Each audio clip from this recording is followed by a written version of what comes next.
Right, budget day. It affects us all, whether we choose to pay any attention to it or not. And it's never so much what the government says it's going to do, what changes to our expenses and our incomes they're telling us are coming down the road.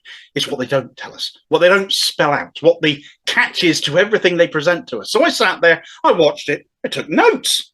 And these are the immediate problems that jumped out to me as I watched it. I dare say some of this will be revisited in days to come in more detail. Some of it certainly warrants it.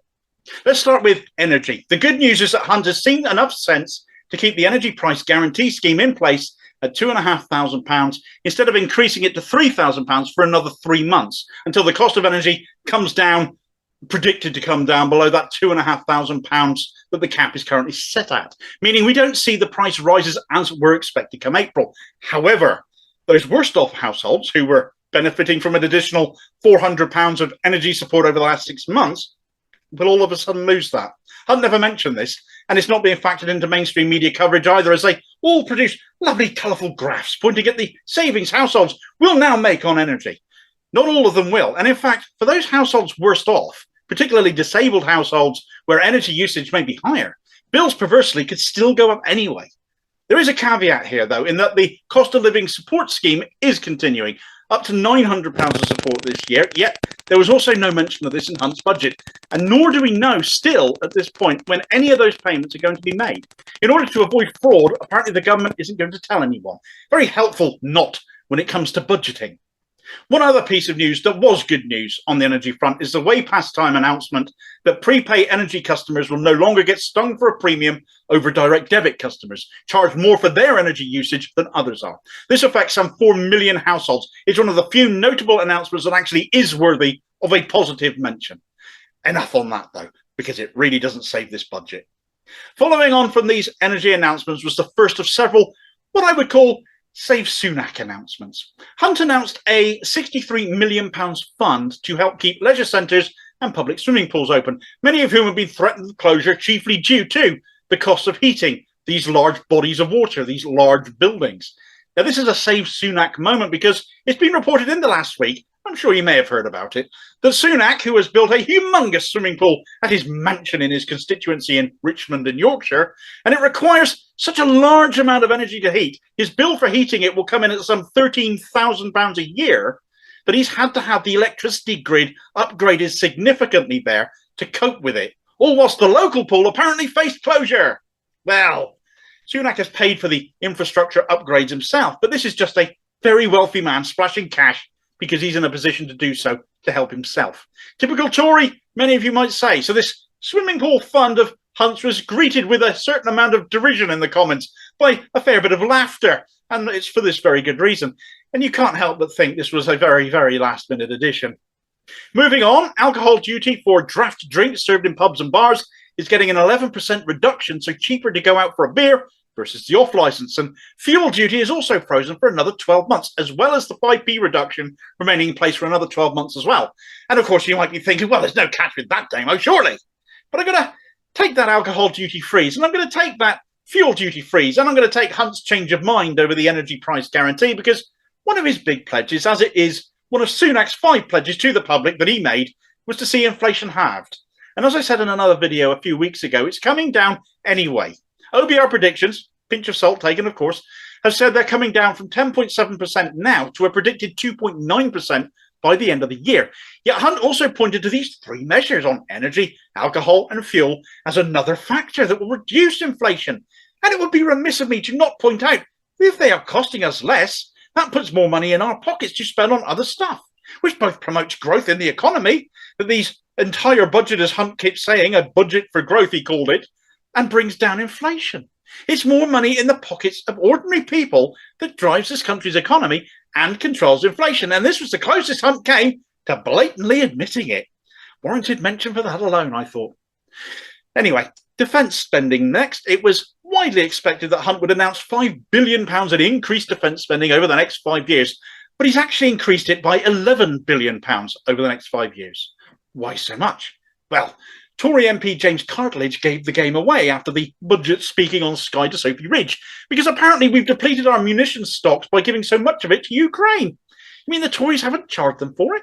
Are we picking up the tab for that ourselves then?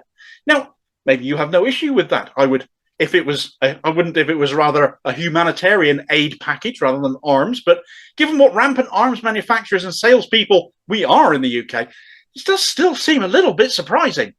It was already a huge sum. For it to more than double when we won't pay for other things, other stuff that didn't even warrant a mention in this budget, which I'll come on into a bit, it was a little bit weird and felt a little bit icky, frankly.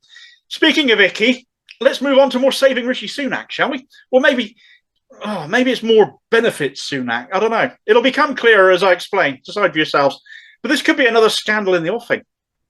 Businesses that spend to invest will get their investment back in the form of a discount off their corporation tax. A pound spent is a pound they'll get back. Corporation tax still set to rise next month, causing much frothing on Tory backbenches, but Hunt has kept it in. Hunt calls this full capital expensing.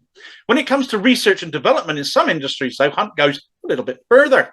For every company investing in research and development, R&D, for every £100 they put in, they'll be entitled to a £27 credit they can claim back from the government.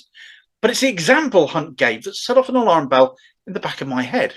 He said an eligible cancer drug company spending £2 million on R&D could claim just over £500,000 back from the government. Every little helps, as they say.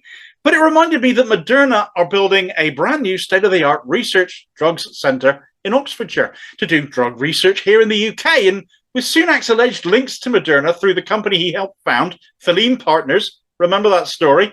They who own significant shares in Moderna, from which he may still be profiting from via his blind trust. And this just made me think, oh, how wonderfully convenient. Just how blind is that blind trust of yours, Rishi? Or do you actually know more than you're letting on? And this is why it's present in the budget. Maybe paying such close attention to the Tories is making me naturally more cynical than I was before. But am I wrong to wonder? It's certainly going to help such companies in their profit margins at public expense. And he'd hardly be the first Tory to try that, would he? Renewable energy, gotta mention, moving on.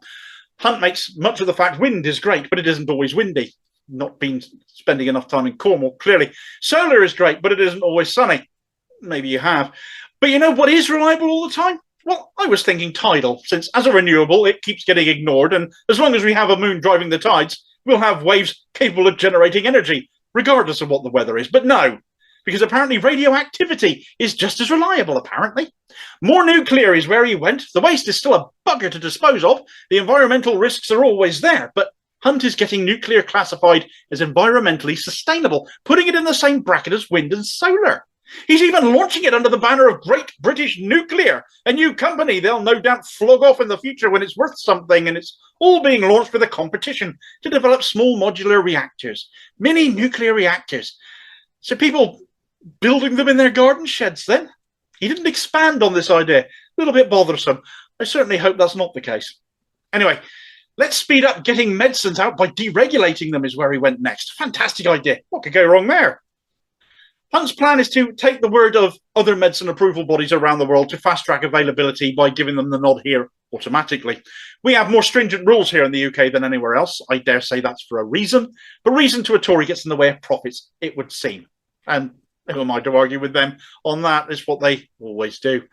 Employment was a big one where their expectation was high. There would be something big in the budget from this because it had already been leaked that the work capability assessment, the test designed to terrorize disabled people, the fear of being found fit for work as it caused in people who blatantly were not fit for work, was being abolished. And it has been. It's cause for celebration. But how is it going to be assessed going forwards then?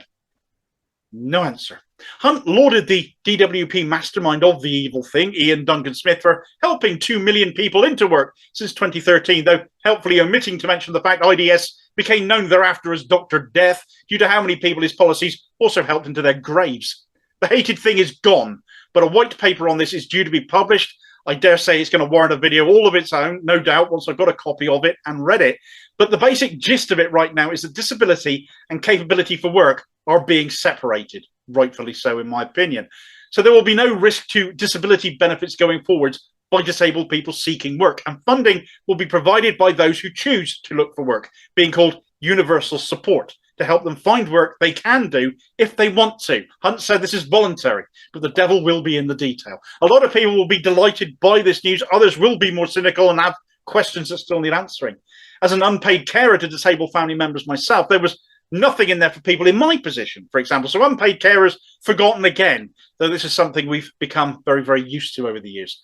Anyone on universal credit without health issues are going to face even more sanctions, though, despite Hunt being told they don't work and the harm they've done to people for years now. This also again raises questions over disability assessment going forward, for fear more people could be found to not have health issues and find themselves in an even more punishing system, driving them to find work. The pension's annual tax-free allowance is being raised from £40,000 to £60,000, benefiting rich people able to put such sums into their pension pots. And the lifetime pension allowance, which was expected to rise from £1 million to £1.8 million, and which was an utterly pointless thing, but lots and lots of people have problems with because it was a blatant tax bung for the rich, has actually been abolished completely, meaning there is no upper target, and is an even bigger tax giveaway to the rich than we originally thought it was going to be. It's blatant, and given what Hunt hasn't provided for in this budget, it is a disgrace. But more on that presently. I am coming on to it, honestly. Childcare has also been a much anticipated part of this budget. We were expecting free 30 hours of childcare to be rolled out to 1 and 2 year olds, as it currently is for 3 and 4 year olds. But actually, Hunt has proposed it for all children between 9 months and 5 years. There are huge issues with this move, though. It's arguably his most problem-riddled announcement. 30 hours isn't a full working week for many, many people. They work more. If you get free childcare, you generally have to pay for the meals for the children still. So there are still costs attached. The staff-to-child ratio is also being increased from 1 to 4 to 1 to 5. Again, problematic because staff are leaving over pay and conditions. And now you want to put more kids per staff member of those left, which is less safe apart from anything else. And there was never any consultation nor engagement from government with representative bodies about such a policy move. It's been driven completely from a money perspective by Hunt, with offers of £600 bungs to childminders to return to the job or take up the job, and double that for childminders working via agencies. The sums of money and what the wages on offer for the work involved, though, is small, and a staffing crisis is going to continue to grow, especially with the support being offered to universal credit claimants now, as they are to be able to re-enter work. They're also now being told they're going to be eligible for upfront childcare provision as well, with no real solution to this on the table at all right now. Oh, and it's not even all coming in all at once. Depending on age and situation, it's going to be a staggered rollout through until 2025. I wonder if they're going to stagger the universal credit re-entrance into the workplace to suit their own childcare needs based on the ages of their child. I have a funny feeling we all know the answer to that question, though, don't we? All of this has happened on the biggest day of industrial action yet seen. Protests going past Parliament full of striking workers as Hunt was doing his turn. There was no money whatsoever on offer for public sector workers. Where he can provide pension bungs to the wealthy, there's no pay rise for the nurse. And the public sector continues to be less attractive as the Tories keep on disincentivising people to enter such jobs. Nursing, doctors, teachers. We all know the jobs. We've all seen them on strike. We know who they are. There was also no mention of interest rates anywhere in this budget either, which are still chronically high for many. The cost of living crisis is still not due to end until 2025 on current predictions. And despite all the sweeteners that Hunt has tried to get across in this budget, they don't add up to what we're still losing. Living standards are going to continue to fall, so don't be fooled. And by the time all is said and done, many people will still be worse off, and there was effectively tax cuts for the rich to top it all off. Thanks for watching. If you enjoyed this video, please do hit like and subscribe, leave a comment and hit the notification bell too so you don't miss the next one. Also look out for me on social media and other interesting stuff by clicking on that Linktree link in the comments below. And I will see you next time. Cheers, folks.